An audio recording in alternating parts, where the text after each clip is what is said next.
Bonjour à tous, voici une vidéo avec les réponses du petit test de connaissances sur les vecteurs en physique que je vous ai proposé dernièrement en classe.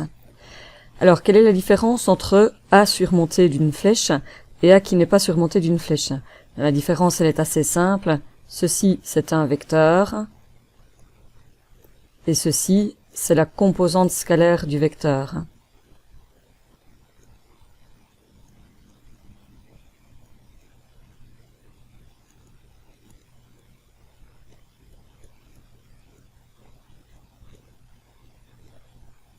Quelle autre écriture peut-on donner à ceci? On pourrait donner cette écriture-ci, bien qu'il y ait une petite différence, parce que ceci, c'est la notion de norme en mathématiques. Et la norme en mathématiques, elle est toujours positive, alors que la composante scalaire d'un vecteur, elle peut être négative en fonction du référentiel, comme on l'a vu précédemment. Donc, il y a une petite nuance, mais en tout cas, cette écriture comme celle-ci s'intéresse à la valeur du vecteur et oublie sa direction. Alors, peut-on écrire A est égal à 3 cm? Absolument pas. Pour quelle raison? Bien, vous le devinez. Ceci, c'est un vecteur. Ceci, c'est un scalaire. Et un vecteur ne sera jamais égal à un scalaire, puisque le vecteur contient une information supplémentaire, qui est la direction. Le scalaire, c'est juste la valeur, c'est juste la grandeur du vecteur. Alors, quelle est l'orientation du vecteur vitesse instantanée par rapport à la trajectoire? Ce vecteur vitesse est toujours tangent par définition, simplement parce que la définition c'est V égale delta R sur delta T, ça c'est la vitesse moyenne, et si on introduit ici la limite quand delta T tend vers 0, alors on se retrouve avec la vitesse instantanée, et à la limite si on prend une trajectoire courbe comme ceci, et qu'on prend autour d'un point un déplacement le plus petit possible, on voit directement que la direction du déplacement est tangente à la courbe, et ce sera donc la direction du vecteur vitesse également. Alors, quelle est la différence entre V et V? Ben là, il n'y en a pas, il y a une erreur, c'est la différence entre V et delta V. V, c'est juste le vecteur vitesse, dont on vient de parler à l'instant, donc celui qui est tangent à la trajectoire, même si là, pour le coup, ma tangente n'est pas super bien réussie. Et delta V, c'est une variation de vitesse. Donc, c'est une différence entre deux vecteurs. Donc, le delta implique une variation de vitesse.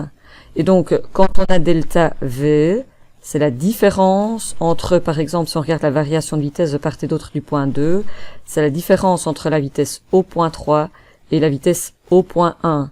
Donc, il faut une construction géométrique pour construire le delta V2. Si on a, par exemple, un instant, donc je reprends juste des vecteurs vitesse, on pourrait avoir un instant une trajectoire qui est comme ceci, et puis on tourne, et un petit peu plus tard, le vecteur vitesse est comme ceci.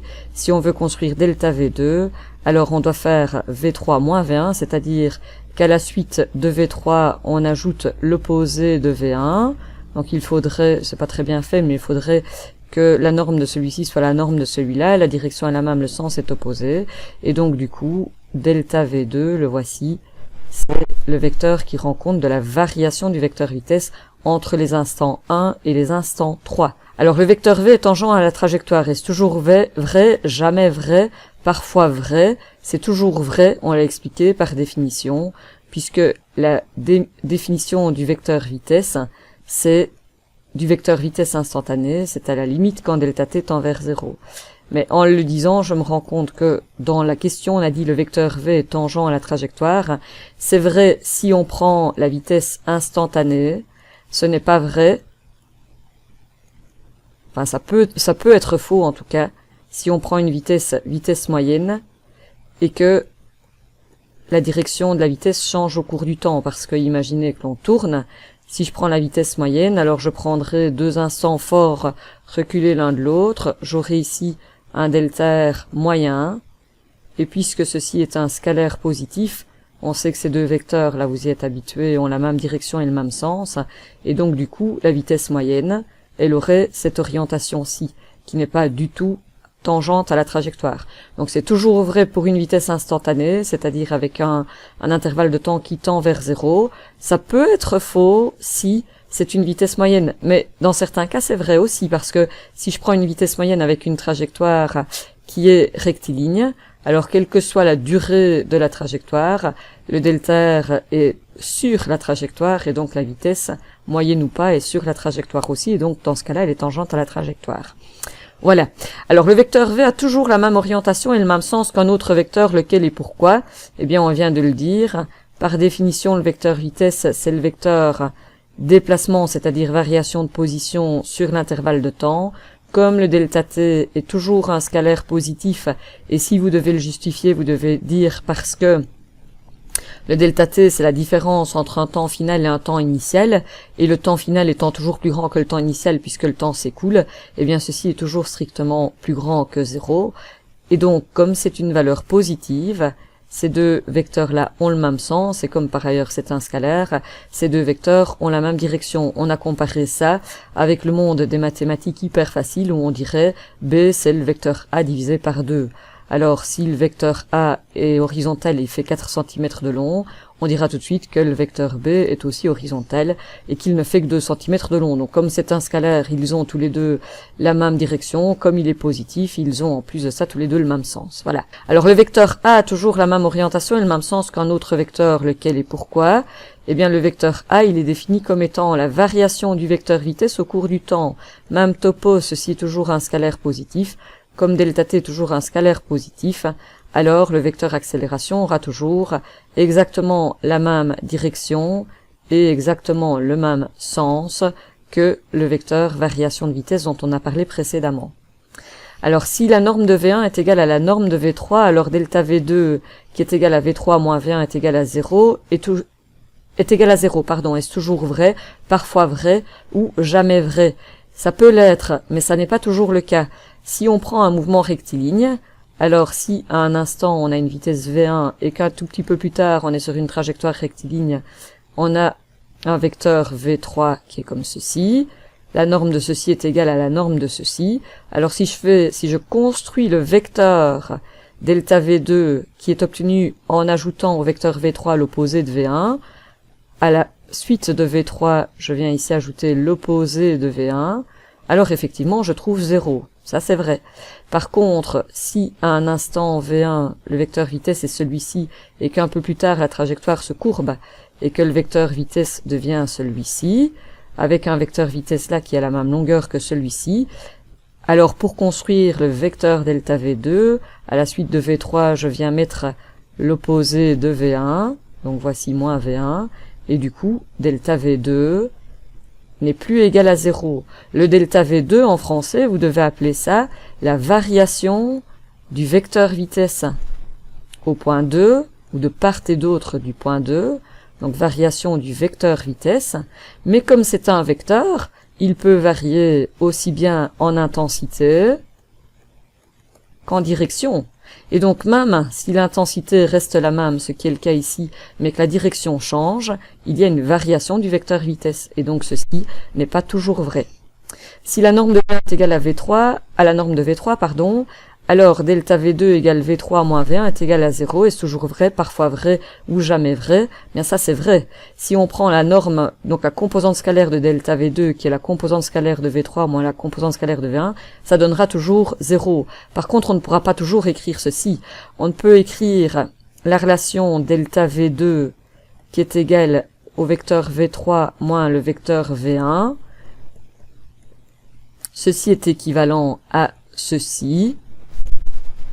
Si et seulement si les vecteurs V3 et V1 ont la même direction, et auquel cas le vecteur delta V2 aura la même direction également.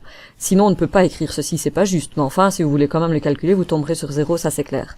Alors sur une chronophotographie, comment note-t-on le vecteur qui caractérise le changement de position autour du point 4? On parle de changement, donc on parle de variation de la position dans un référentiel à 2 dimensions, on note ça R, autour du point 4, je mettrai un indice 4, et il s'agit d'une notion vectorielle. Sur une chronophotographie, comment note-t-on le vecteur qui caractérise le changement de position autour du point 4 au cours du temps? Alors, on parle de la variation, donc du changement de position autour du point 4 au cours du temps, c'est-à-dire divisé par delta t, c'est cette notion-ci qui est par définition la notion de vitesse sur ce point 4. Donc c'est la variation de position en fonction du temps ou au cours du temps. Sur une chronophotographie, comment note-t-on le vecteur qui caractérise le changement de vitesse autour du point 6? On parle du changement d'un vecteur qui est le vecteur vitesse au point 6. Donc voici, c'est la variation de vitesse de part et d'autre du point 6. Sur une chronophotographie, comment note-t-on le vecteur qui caractérise le changement de position autour du point 6 au cours du temps? Eh bien, ces changements de position autour du point 6 au cours du temps, on retrouve la définition du vecteur vitesse V6. C'est très facile de construire le vecteur delta R, il ne faut faire aucune construction vectorielle, justifie, c'est vrai, parce que le vecteur delta R, par exemple, autour du point 3, a été défini comme étant le vecteur position au point 4 moins le vecteur position au point 2, et rappelez-vous, si je prends par exemple un référentiel double, alors si le point 2 est ici et que le point 4 est ici, le vecteur position R2 serait celui-ci, le vecteur position R4 serait celui-ci, R4, et donc du coup, le vecteur delta R, de part et d'autre du point 3, sera celui-ci. Et c'est toujours le cas, donc je n'ai pas besoin de retracer R2 et R4, je peux directement dire, si j'ai une courbe comme ceci et qu'on me dit le mobile est ici à l'instant 2, il est ici à l'instant 3 et il est ici à l'instant 4, alors si je veux tracer la variation de position de part et d'autre du point 4, il suffit de joindre le point 2, de part et d'autre du point 3, il suffit de joindre le point 2 au point 4 et il n'y a pas de construction vectorielle à faire. Alors, la dernière proposition, c'est très facile de construire le vecteur variation de vitesse, il ne faut faire aucune construction vectorielle. Ça, ce n'est pas vrai,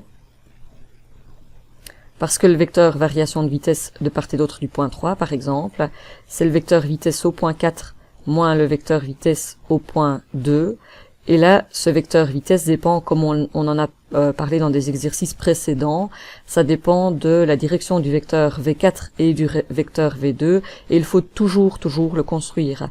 Et il faut le construire en ajoutant à l'extrémité du vecteur V4 l'opposé du vecteur V2. Donc là, il y a toujours une construction vectorielle à faire. Voilà pour le test des connaissances. J'espère que vous comprenez tout.